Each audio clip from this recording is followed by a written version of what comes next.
Assalamualaikum warahmatullahi wabarakatuh. Perkenalkan, saya Muhammad Fadila.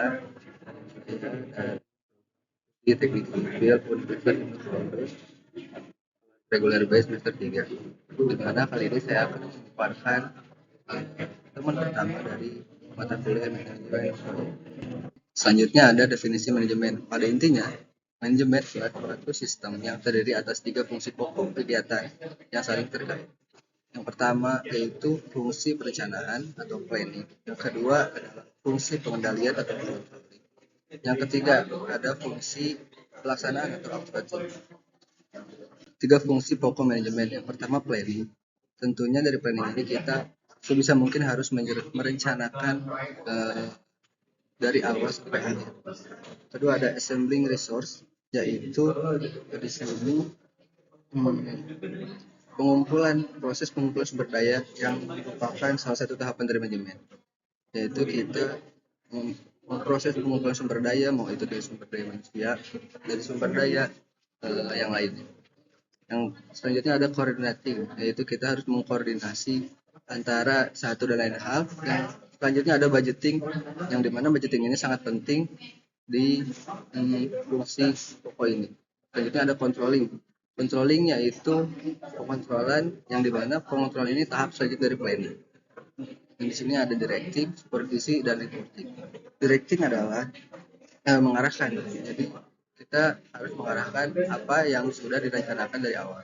Yang kedua adalah supervisi, yang dimana supervisi ini memastikan bahwa semuanya aman sesuai dengan tujuan planning. Yang ketiga ada reporting, yaitu pelaporan.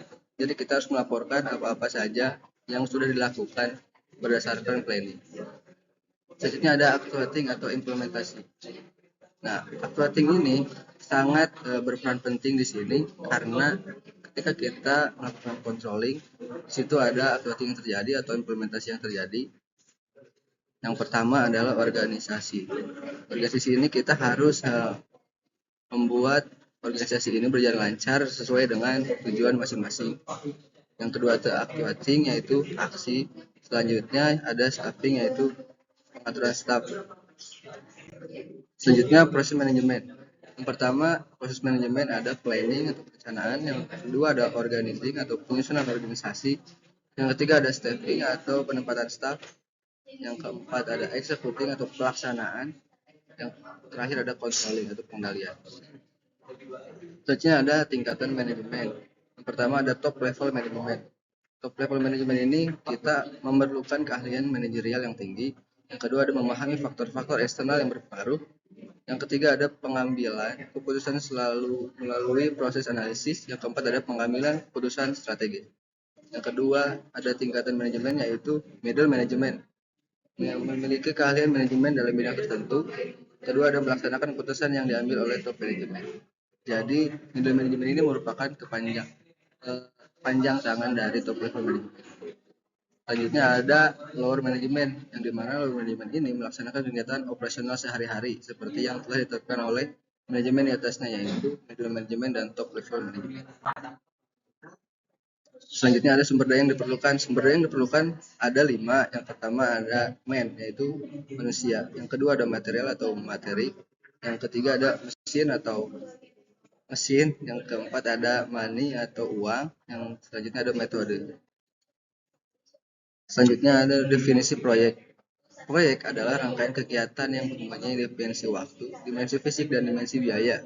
Proyek juga dibentuk dalam rangka menyelesaikan suatu tugas spesifik. Dengan demikian, proyek adalah suatu proses untuk menghasilkan produk dan mempunyai siklus hidup. Jelas titik awal dan titik akhirnya. Selanjutnya di sini ada macam-macam proyek. Yang pertama proyek engineering konstruksi, yang dimana komponen kegiatan utama jenis proyek ini terdiri dari pengkajian kelayakan mesin engineering dan pengadaan konstruksi. Contoh proyeknya yaitu pertama adalah pembangunan gedung, jembatan, pelabuhan, dan jalan raya. Selanjutnya ada proyek engineering manufaktur. Proyek ini dimaksudkan untuk menghasilkan produk baru. Komponen utamanya meliputi desain engineering, pengembangan produk, manufaktur, berkaitan, dan uji coba produk yang dihasilkan. Contohnya yaitu ada pembuatan generator listrik, mesin pabrik, kendaraan, dan lain-lain. Yang ketiga ada proyek penelitian dan pengembangan. Proyek ini bertujuan untuk melakukan penelitian dan pengembangan dalam rangka menghasilkan suatu produk tertentu. Yang keempat ada proyek kapital. Proyek kapital adalah proyek pemerintahan yang berkaitan dengan kapital untuk investasi. Contohnya pembebasan tanah, penyiapan lahan, manufaktur, pembangunan fasilitas dan produk lain-lain yang berhubungan dengan pemerintah. Proyek juga diukur dari beberapa ukuran. Yang pertama jumlah kegiatan. Jadi proyek diukur dari jumlah kegiatan. Bagaimana kegiatannya itu ditentukan, kegiatannya banyak atau sedikit itu ditentukan dari jumlah kegiatan. Yang kedua adalah besaran biaya, yang ketiga adalah jumlah tenaga kerja, waktu yang diperlukan. Jadi 4 faktor ini merupakan faktor penting bagaimana cara kita mengukur suatu proyek. Apakah proyeknya besar atau kecil, kita bisa menentukan dari 4 faktor tersebut. Terus yang selanjutnya ada 3 kendala atau constraint dalam menentukan proyek. Yang pertama tentunya ada anggaran proyek, yang kedua ada jadwal pelaksanaan, dan ketiga adalah mutu produk.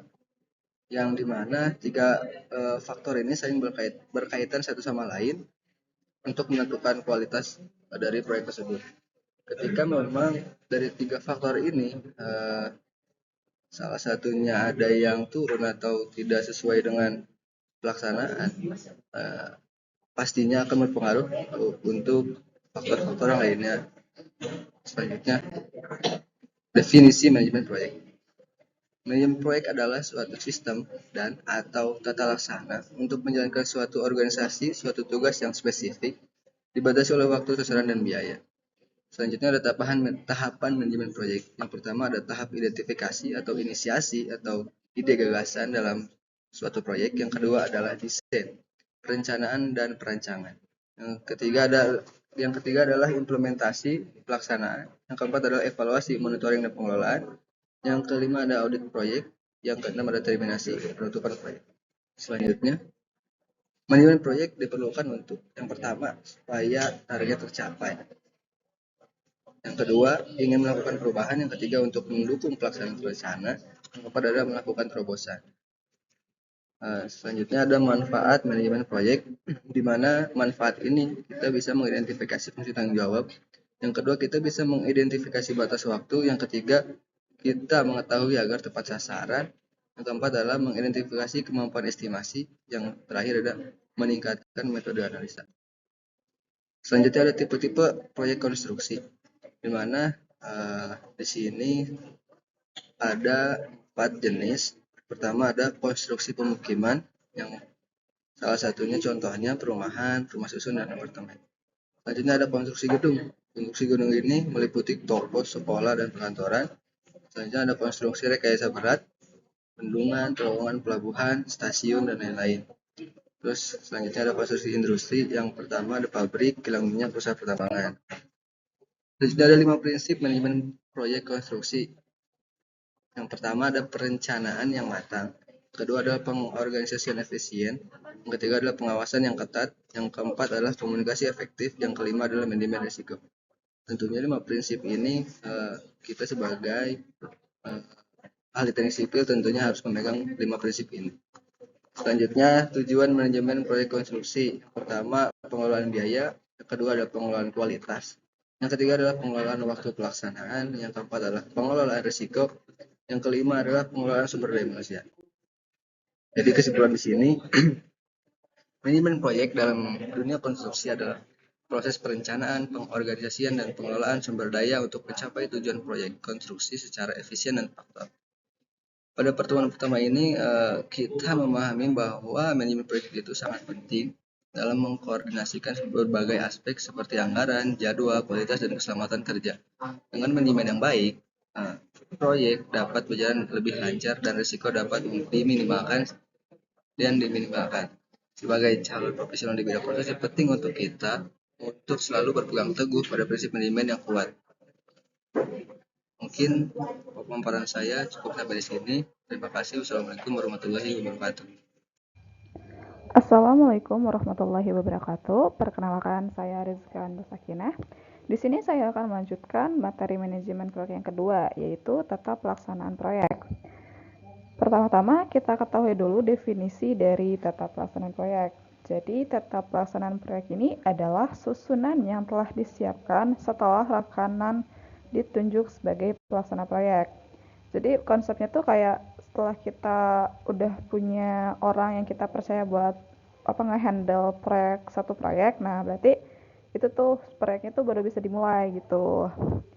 Terus di sini tetap pelaksana proyek itu kegiatan yang harus dilakukan secara berurutan untuk menyelesaikan suatu proyek. Nah, tahapan-tahapannya itu terdiri dari inisiasi, perencanaan, pelaksanaan, dan yang terakhir adalah monitoring atau pemantauan.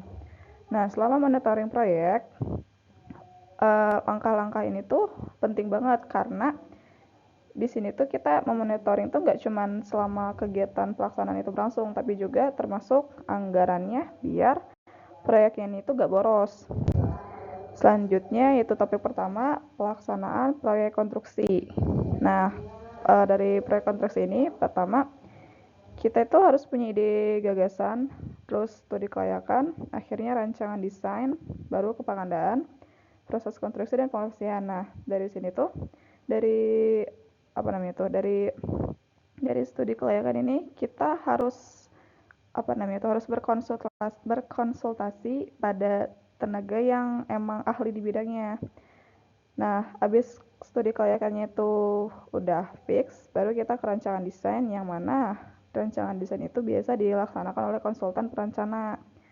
Setelah konsultan perencana, kita masuk ke pengadaan, yaitu panitia atau pengadaan tender, kemudian proses konstruksi yang dilaksanakan oleh kontraktor. Barulah kita ke pengoperasian. Nah, di pengadaan ini ada kayak diawasi atau ditanggungjawabkan oleh supervisi. Disinilah si proses inilah yang jadi proyek investor dan dilakukan oleh dan diawasi oleh konsultan pengawas. Selanjutnya adalah pengelolaan proyek konstruksi. Pengelolaan proyek konstruksi dapat diartikan sebagai kegiatan pekerjaan pembangunan yang meliputi perencanaan, pelaksanaan, serta pengendalian untuk mencapai sasaran yang ditetapkan hubungan dengan biaya, mutu, dan waktu. Nah, biaya proyek itu wajib banget tidak melalui anggaran, karena kalau misalkan melalui anggaran itu bisa dikatakan kita rugi. Terus kalau misalkan untuk pekerjaan itu sesuai kontrak. Jadi kalau misalkan ada kayak karyawan atau misalkan kayak pengawasnya itu kerjanya gak benar, nah itu gak sesuai kontrak. Jadi itu bisa termasuk mutu pekerjaannya itu jelek. Udah gitu masuk ke waktu penyelesaian. Nah, waktu penyelesaian itu juga sesuai kontrak, sesuai ketetapan dan kesepakatan. Misal kayak tenaga apa sih tadi tuh kayak yang kita perencanaan itu bilang kalau misalkan proyek itu harus berlangsung selama 3 tahun. Nah, berarti ya si proyek itu emang harus berlangsung selama 3 tahun, nggak boleh lebih dari kontrak. Kalau lebih dari kontrak ya mau gak mau kita dapat sanksi, entah itu denda atau ya begitulah.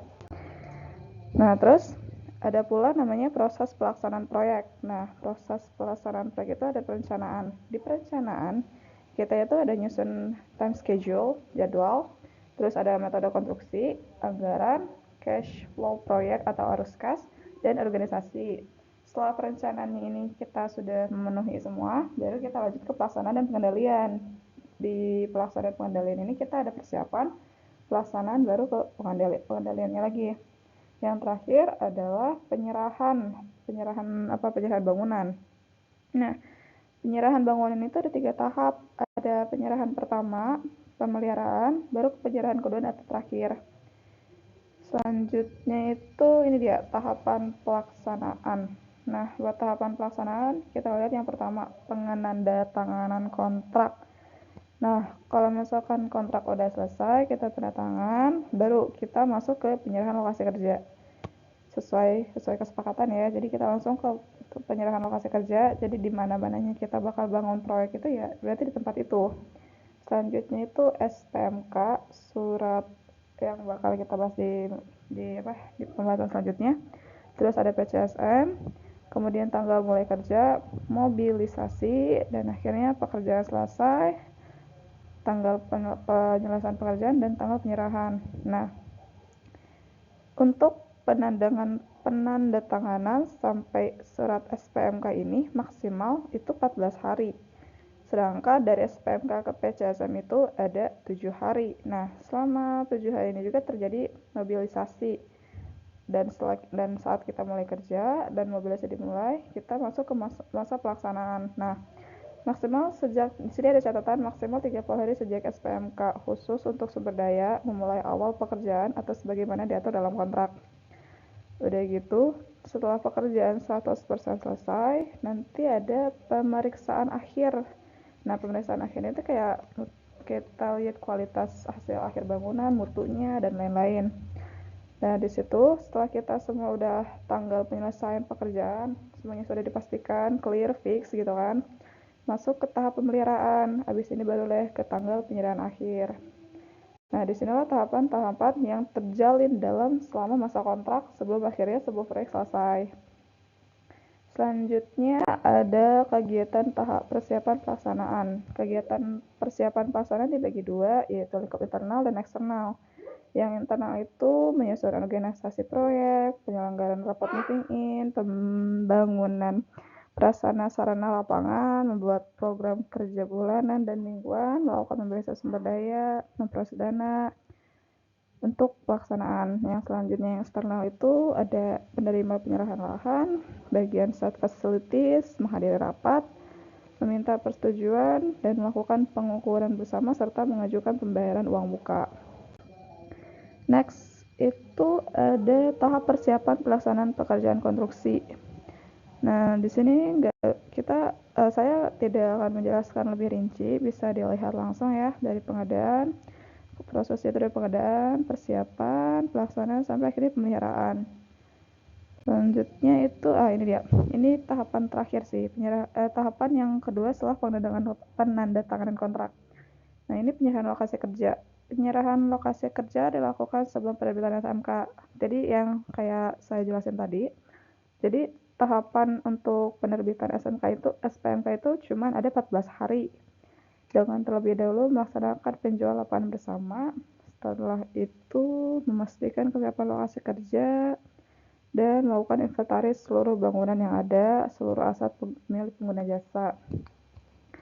Lalu PPK wajib menyerahkan lokasi kerja sesuai dengan kebutuhan penyedia jasa pekerjaan konstruksi yang tercantum dalam rencana kerja yang telah disepakati. Lalu yang terakhir adalah hasil peninjauan dan penyerahan dituangkan dalam berita acara penyerahan lokasi kerja. Nah, kalau misalkan penyerahan lokasi kerja sudah terpenuhi, kita ada rapat persiapan pelaksanaan kontrak. Nah, ini tuh rapat yang dilakukan sebelum proyek pelaksanaan dimulai. Rapat persiapan kontrak merupakan rapat awal atau PPK, pengendalian pekerja yang dilakukan oleh direksi lapangan atau konsultan MK, pengawas pekerjaan, penyedia jasa, dan tim perencana. Rapat persiapan ini harus dimulai maksimal 7 hari setelah terbitnya SPMK. Karena emang fasenya itu harus sat-sat gitu biar kita juga nggak buang-buang waktu, dan waktunya itu digunakan secara efektif. Yang selanjutnya itu mobilisasi. Nah, mobilisasi ini tuh ada 3 ini nih yang terpenting: peralatan, personil, dan fasilitas seperti kantor, rumah, barak, laboratorium, bengkel, gudang, dan sebagainya. Ini tuh mobilisasi dilakukan sebelum pelaksanaan. Jadi biar pas pelaksanaan itu semua hal-hal yang kita butuhkan itu udah ada gitu, udah lengkap. Untuk materi selanjutnya akan dilanjutkan oleh rekan saya. Terima kasih. Assalamualaikum warahmatullahi wabarakatuh. Saya Faujan Fasari dengan NPM 231106011053, kelas reguler B, semester 3, Teknik Sipil. Ingin melanjutkan presentasi dari Rizka tentang tata cara proyek, tata laksana proyek. Dilanjut dari pembuatan jalan kerja proyek. Pekerjaan ini dilakukan untuk mempermudah aksesibilitas kendaraan yang masuk ke dalam lokasi proyek, sehingga pengangkutan material dapat berjalan lancar. Jalan tersebut terbuat dari material timbunan tanah yang dipadatkan. Jika cuaca panas dan permukaan jalan kering, maka dapat dilakukan penyiraman. Selain itu, di pinggiran jalan dan pintu masuk menuju lokasi proyek dipasang spanduk yang memberikan aturan bahwa setiap orang yang berada di dalam lokasi proyek harus selalu memakai alat pelindung diri dan senantiasa mematuhi peraturan K3 yang ada di lokasi. Next, kegiatan pelaksanaan konstruksi lingkup internal. Menyiapkan shop drawing, mendatangkan sumber daya, lalu menempatkan SD sesuai program, dan mengimplementasi metode konstruksi kerja atau mengadakan next dana kerja, lalu melakukan pengawasan dan koordinasi, lalu melakukan pemeriksaan atau pengetesan material dan hasil pelaksanaan. Lalu lanjut ke kegiatan pelaksanaan konstruksi lingkup internal, yaitu memproses izin pelaksanaan pekerjaan dari konsultan, memproses pengakuan atas kualitas dan kuantitas hasil pelaksanaan dari konsultan, mengajukan pembayaran atas prestasi pekerjaan kepada pihak satu, melakukan pembahasan dana dan koordinasi dengan konsultan, membuat laporan kepada konsultan atau pihak satu. Lalu lanjut ke pengendalian proyek, yaitu kegiatan pengendalian meliputi dua hal, diantaranya pengendalian yang menyatu dengan kegiatan pelaksanaan, antara lain menetapkan jadwal pekerjaan, menetapkan harga material, upah, dan alat, dan menetapkan subkontraktor dan harganya. Yang kedua, pengendalian yang berdasarkan kepada hasil pelaksanaan. Itu mencangkup dari mencari data hasil pelaksanaan atau prestasi, mengevaluasi terhadap rencana, dan membuat analisis atau memahami apa yang terjadi dan menemukan penyebab masa lalu. Next, pengendalian proyek.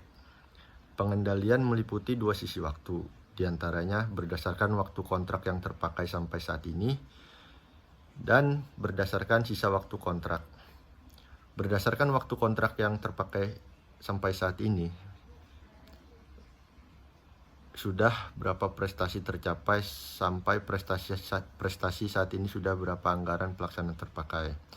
Lalu berdasarkan sisa waktu kontrak dengan sisa waktu kontrak yang ada, bagaimana menyelesaikan sisa pekerjaan dengan sisa anggaran yang ada. Lalu lanjut pengendalian biaya. Di antaranya biaya sama dengan kuantitas dikali harga. Konsep pengendalian biaya berarti mengendalikan kuantitas dan harga secara serentak atau bersamaan, baik untuk biaya material, biaya upah, maupun biaya alat. Pengendalian adalah upaya mempertahankan pelaksanaan sesuai rencana atau pengembalikan pelaksanaan yang menyimpang kepada rencana. Untuk itu, secara preventif perlu menemukan penyebab dari penyimpangan yang mungkin terjadi.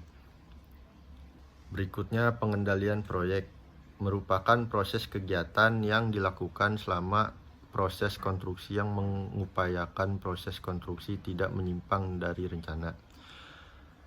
Pada dasarnya ada 3 variabel yang harus dikendalikan selama proses konstruksi, yaitu biaya pelaksanaan proyek, waktu penyelesaian proyek, dan kualitas pekerjaan. Ketiga aspek tersebut saling terkait dan tidak dapat dipisahkan satu dengan yang lain. Artinya, kedua aspek yang disebut terakhir juga mempengaruhi terhadap biaya. Next, lingkup pengendalian proyek. Pengendalian proyek dilakukan pada 3 bidang. Di antaranya pengendalian pada pelaksanaan pekerjaan yang meliputi kemajuan pekerjaan, pengadaan dan penggunaan sumber daya material, alat, tenaga kerja, dan termasuk pengendalian biaya pelaksanaan pekerjaan.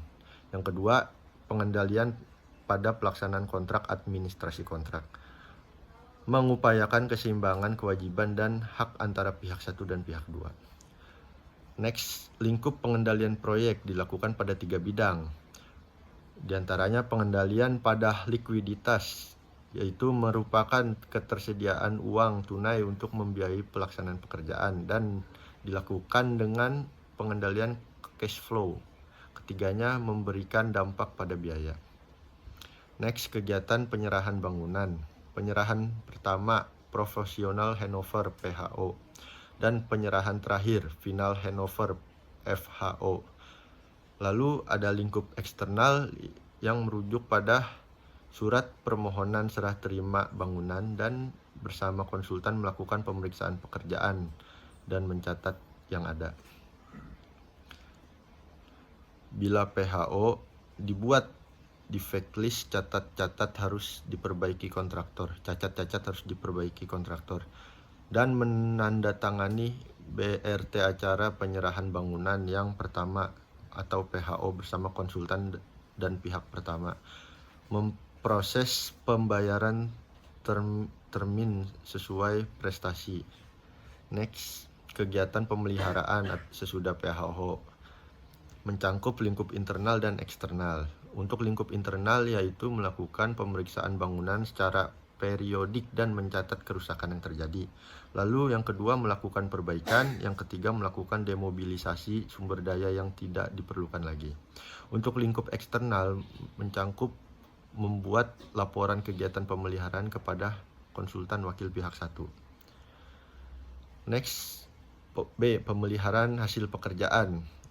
Ada dua macam, yaitu satu, masa pemeliharaan paling singkat untuk pekerjaan permanen selama 6 bulan, sedangkan pekerjaan semi permanen selama 3 bulan, dan dapat melampaui tahun anggaran. Untuk yang kedua, setelah tahap PHO, PPK melakukan pembayaran sebesar 95% dari pihak kontrak, dari harga kontrak, sedangkan yang 5% merupakan retensi selama masa pemeliharaan atau jaminan pemeliharaan. Next, pemeliharaan dan pembayaran hasil pekerjaan. Ada 5 macam, diantaranya yaitu penerimaan hasil pekerjaan dilakukan setelah seluruh ketentuan mutu pekerjaan dalam kontrak dipenuhi. Yang kedua, persetujuan dokumen penagihan didahului dengan pemeriksaan. Yang ketiga, penyedia jasa pekerjaan konstruksi menyampaikan dokumen tagihan sesuai dalam kontrak.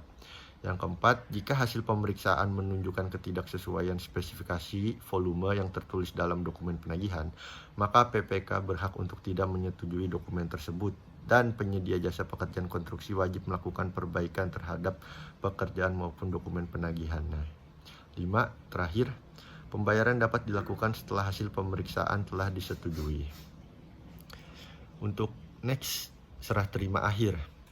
Serah terima akhir pekerjaan adalah kegiatan penyerahan pekerjaan yang telah selesai 100% dari pengelola jasa pekerjaan konstruksi kepada pengguna jasa dalam kondisi dan standar sebagaimana diisyaratkan dalam kontrak. 2. Persyaratan pekerjaan selesai 100% berdasarkan rekomendasi dari direksi lapangan atau konsultan MK yang disampaikan kepada PPK. 3. Rekomendasi direksi lapangan atau konsultan dikeluarkan berdasarkan hasil verifikasi lapangan dan direksi teknis atau konsultan pengawas. 4. Isi surat rekomendasi direksi lapangan atau konsultan MK mencangkup tanggal relatif pekerjaan selesai 100%, daftar cacat, mutu dan kekurangan jika ada. 5. Berdasarkan rekomendasi dari direksi lapangan konsultan, MK PPK melakukan serah terima pertama pekerjaan, hasilnya dituangkan dalam berita acara serah terima pertama pekerjaan. Baik, sekian penjelasan dari saya, Fauzan Fasari. Kurang lebihnya mohon dimaafkan. Assalamualaikum warahmatullahi wabarakatuh. Perkenalkan, nama saya Hafiz Masin Al-Hariri dari kelompok 4. Ingin menjelaskan PPT pertemuan ketiga, yaitu organisasi proyek konstruksi. Nah, yang pertama, definisi organisasi itu adalah bersatunya kegiatan-kegiatan dari 2 individu atau lebih di bawah satu koordinasi yang berfungsi untuk mempertunjukkan mereka yang menjadi satu tujuan. Nah, tindakan itu guna mempersatukan kumpulan kegiatan manusia yang mempunyai pekerjaan masing-masing dan saling berhubungan satu sama lain dengan dasar tertentu. Organisasi proyek itu sendiri mempunyai pengertian seperti orang yang harus mengkoordinasi aktivitas-aktivitas untuk memenuhi tujuan organisasi. Menurut spesifikasinya yang sesuai dengan waktu yang ditetapkan batas biaya yang ditetapkan, standar kualitas yang ditentukan, ataupun laba yang disetujui oleh perusahaan. Fungsi koordinasi itu sendiri ialah komunikasi untuk yang diperlukan untuk fungsi koordinasi itu komunikasi yang kuat, saling ketergantungan di antara orang-orang, pengertian hubungan-hubungan yang jelas. Nah, pengertian hubungan-hubungan yang jelas ini seperti pola hubungan yang dipengaruhi oleh faktor-faktor tujuannya pengelolaan proyek ataupun menyelesaikan proyek secara tepat waktu, biaya sesuai rencana, kualitas sesuai dengan rencana. Nah, pengaruh pemilik proyek ini, faktor utamanya yang berpengaruh sikap pemilik proyek. Ataupun sikap pemilik proyek ini ingin terlibat dalam setiap keputusan. Dan lagi hanya ingin tahu biaya proyek, seperti waktu mulai proyek, waktu akhir proyek, ataupun kualitas proyek. Staf pemilik proyek itu sendiri banyak dan berkemampuan baik dapat melaksanakan proyek dengan beberapa kontak, sedikit atau satu kontak. Nah, pengaruh lingkungan proyek ini menjadi beberapa bagian seperti tradisi, hukum, kondisi ekonomi, kebijaksanaan pembangunan, lembaga-lembaga keuangan. Nah, tradisi itu sendiri seperti kayak ada yang peraturan-peraturan dari daerah tertentu, misalkan ingin membangun struktur pembangunan gedung-gedung seperti itu. Nah, alternatif bentuk hubungan pelaksana proyek yaitu bentuk polanya seperti didasarkan tujuan pengelolaan proyek, organisasi, lingkungan, dan analisa untung rugi dan pola hubungan. Pola hubungan tradisional itu sendiri yaitu ada pemilik dan perancang teknik pengawas, kontraktor. Nah, di paling bawahnya itu disebut kontraktor. Nah, organisasi pun banyak bentuknya seperti organisasi garis. Nah, di sini organisasi garis itu sendiri apa sih namanya? Ya, diagramnya seperti owner, manajer proyek, yang paling bawahnya manajer rencana, layanan pendukung, manajer konstruksi. Nah, organisasi garis itu sendiri bentuk organisasinya itu yang tertua dan paling sederhana. Jumlah karyawan sedikit dan pemilik merupakan pimpinan tertinggi. Keunggulan organisasi garis itu sendiri, bentuk organisasinya itu sederhana, mudah dipahami, dan kekurangannya itu bentuk organisasi itu tidak fleksibel. Kemungkinan pimpinan bertindak otoratif cukup besar. Yang kedua, bentuk organisasi garis dan staf. Ada di sini seperti owner, divisi. Bedanya sama garis itu staf ini ada divisi perencanaan dan divisi konstruksi, diawasi oleh dua divisi itu. Organisasi garis dan staf itu mempunyai arti seperti dalam organisasi terdapat dua kelompok orang yang berpengaruh dalam menjalankan organisasi itu. Orang yang menjalankan tugas pokok untuk mencapai tujuan. Orang yang menjalankan tugas berdasarkan keahlian yang dimiliki, berfungsi memberikan saran kepada unit operasional. Keunggulan dari organisasi garis dan staf ini seperti pembagian tugasnya yang jelas antara orang yang menjalankan tugas pokok dan pemberi saran. Terus kekurangannya, saran dari staf mungkin agak sulit karena kurang adanya tanggung jawab dari staf itu. Yang ketiga, bentuk organisasinya itu yaitu organisasi fungsional. Organisasi fungsional ini yang paling atasnya itu owner, sama seperti garis ataupun garis dan staf. Di bawahnya manajer proyek dan divisi perencanaan dan divisi konstruksi. Organisasi fungsional itu sendiri mendasarkan pembagian tugas serta kegiatan pada spesialisasi yang dimiliki pejabatnya. Ataupun seorang bawahan dapat menerima beberapa instruksi dari beberapa pejabat serta harus mempertanggungjawabkan. Nah, keunggulan fungsional ini adanya spesialisasi yang menyebabkan tugas dilaksanakan dengan baik. Terus koordinasi antara orang-orang dalam satu fungsi mudah dijalankan. Kekurangannya itu ditinjau dari sudut karyawan doang, banyaknya atasan akan membingungkan. Terjadi saling mementingkan fungsi masing-masing sehingga menyebabkan koordinasi menyeluruh sulit dijalankan. Selanjutnya yaitu bentuk organisasi matriks lemah. Nah, organisasi matriks ini ada dua, organisasi matriks lemah dan matriks kuat. Yang akan dijelaskan itu matriks lemah seperti yang ada di sini, yang di atas pimpinan, manajer perencanaan, manajer pelaksanaan, manajer pengendalian, staf yang ada. Nah, organisasi matriks lemah ini merupakan bentuk baru dari organisasi fungsional. Jadi, organisasi baru ini yang beranggotakan staf dari setiap fungsi yang ada disebut organisasi matriks lemah. Nah, ini yang kedua, organisasi matriks kuat.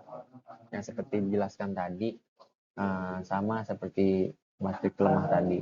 Cuman bedanya itu yaitu organisasi ini menempatkan seorang kepala proyek, ataupun bisa dibilang ada kepala proyeknya di sini. Kepala proyek diambil dari seseorang yang punya kualifikasi sebagai kepala proyek. Yang kelima, bentuk organisasi itu organisasi panitia. Jadi ketua, wakil ketuanya itu masih ada hubungannya seperti seksi-seksi yang di bawah ini. Nah, ciri-ciri organisasi panitia itu sendiri, yang pertama jangka waktu pelaksanaan tugas atau kegiatan terbatas. Volume kepemimpinan dan tanggung jawabnya dilaksanakan bersama. Semua anggota dan pimpinan punya tanggung jawab, kewenangan dan hak yang sama seperti organisasi yang lain. Nah, keunggulan organisasi panitia ini, yang pertama keputusan dapat diambil secara tepat. Pembinaan kerjasama antara anggota mudah dilaksanakan. Dan adapun kekurangan yang ada, jalur perintah sering membingungkan karena semuanya mempunyai tanggung jawab. Sulit menentukan penanggung jawab apabila terjadi hambatan. Nah, tipe organisasi dalam proyek konstruksi ini ada 3. Yang pertama, tradisional atau classical organization. Dan yang kedua, swakelola, yang disebut juga force account. Yang ketiga, proyek terkunci, turnkey project. Nah, organisasi tradisional ini sendiri, ciri-cirinya ialah konsultan perencana terpisah. Terus kontraktor utamanya tunggal, banyak melibatkan subkontraktor atau dikerjakan sendiri oleh kontraktor utama. Dan yang terakhir, jenis-jenis kontrak biasanya diterapkan, seperti harga tetap, harga satuan, maksimum bergaransi, kontrak biaya ditambah upah tetap. Ini ada diagram-diagramnya seperti pemilik proyek, divisi pelaksanaan, divisi perancang. Paling bawahnya itu kontraktor, subkontraktor. Yang kedua, swakelola. Nah, ciri-ciri swakelola itu sendiri, pemilik proyek yang bertanggung jawab atas perencanaan dan pelaksanaan proyek.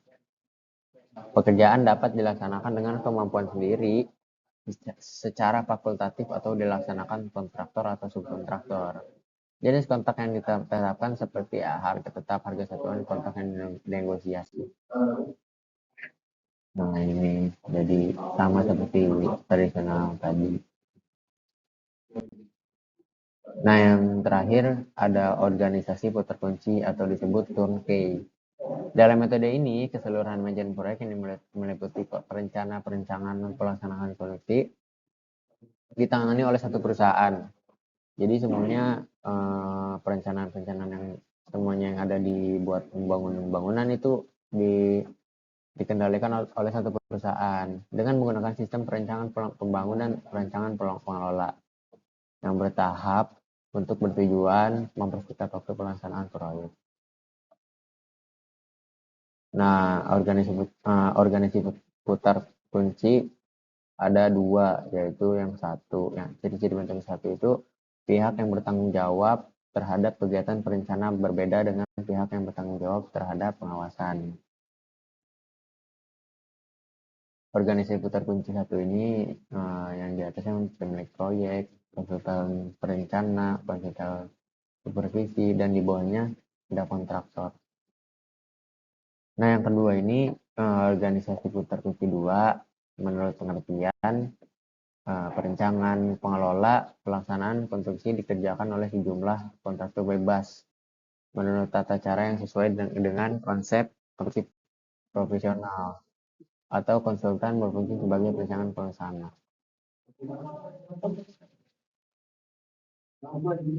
Ciri-ciri bentuk organisasi proyek itu suatu perusahaan yang bertanggung jawab baik untuk perencanaan maupun pelaksanaan konstruksi. Dan yang kedua melibatkan kontraktor spesialis. Dan yang ketiga jenis kontrak yang ditetapkan. Ini ada yang paling atas itu seperti pemilik proyek. Di bawah pemilik proyek itu ada konsultan kontraktor, kontraktor utama. Dan yang di bawah kontraktor utama ini ada struktural dan juga hubungan kerja dalam proyek konstruksi. Seperti ahli konstruksi ditugaskan untuk menuangkan prakarsa pemberi tugas ke dalam bentuk gagasan rancangan. Nah, ini seperti pemberi tugas konsumen. Jadi imbalan dari ahli konstruksi ini produsen. Biasanya seperti ahli konstruksi atau kontraktor. Ini ada ini rancangan pemberi tugas mendapat jasa dari ahli konstruksi dan kontraktor. Jasa konsultan perencana ini untuk menghindari kesalahan-kesalahan yang dapat dilakukan oleh ahli konstruksi dan untuk menciptakan kondisi objektif serta sekaligus membantu ketidaktahuan pemberi tugas dalam bidang konstruksi. Nah, kehadiran jasa konsultan ini diharapkan dapat menciptakan kondisi yang lebih objektif sehingga tercapai hasil yang lebih sangkil. Jasa konsultan pengawas ada. Nah, jasa konsultan pengawas ini tugasnya terutama mengawasi pelaksanaan kegiatan atau pekerja konstruksi dari segi kualitas, kuantitas, serta laju pencapaian volume. Ini ada pemberi tugas ini memberi imbalan kepada perencanaan arsitek dan jasanya ini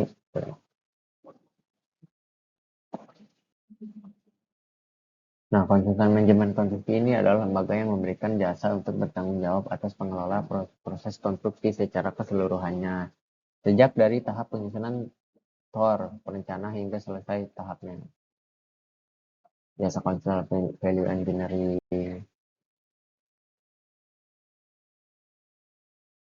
Nah, jasa tujuan dari konsultan value engineering ini adalah mengurangi biaya proyek dengan cara meninjau pembiayaan yang tidak dibutuhkan yang berkaitan dengan masalah teknis yang teramati pada tahap pelaksanaan termasuk persiapannya tanpa mengurangi mutu, keandalan, serta fungsi proyek itu sendiri.